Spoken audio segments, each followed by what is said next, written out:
सभापती महोदय छापल्याप्रमाणे सभापती महोदय, यामध्ये सातारा जिल्ह्यातील वाई, सातारा, कोरेगाव तालुक्यातील 2 डावा कालव्याच्या माध्यमातून 24,825 क्षेत्र सिंचनाखाली येत आहे।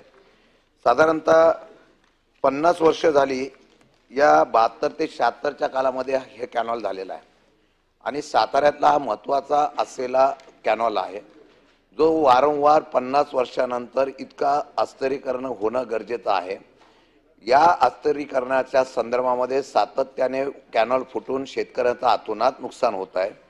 माझा स्पेसिफिक प्रश्न आहे, माननीय मंत्री महोदय, तत्कालीन उपमुख्यमंत्री आणि जलसंपदा मंत्र्यांनी याच सदनामध्ये आश्वासन दिलं होतं की आम्ही तत्काळ 52 कोटी रुपये उपलब्ध करून कामाला सुरुवात करेन।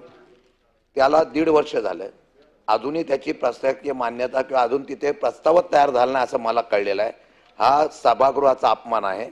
म्हणून माझा स्पेसिफिक प्रश्न आहे, साधारणतः पूर्णपणाने जर 550 कोटी रुपये या संपूर्ण अस्थिकरणाला लागणार आहे, जेणेकरून साधारणतः 750 क्युसेस हे पाणी वाचेल। 750 क्युसेस पाण्याची क्षमता आहे, पण 50 आता क्युसेस पाणी कमी प्रमाणात सोडतोय आपण। माझी स्पेसिफिक प्रश्न एवढाच आहे, 550 कोटी नव्हे, परंतु टप्प्याटप्प्याने हे करणं फार गरजेचं आहे। तर आपण निदान 100 कोटीच्या वरती या वर्षामध्ये आपण चालू महिना 2 महिन्यामध्ये आत्ताच्या अर्थसंकल्पात याची तरतूद करणार आहे का? एक।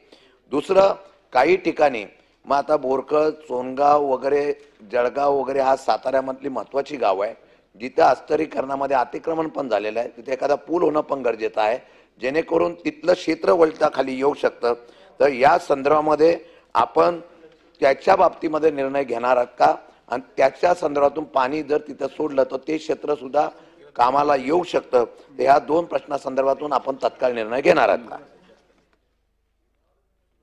सभापती महोदय, या निमित्त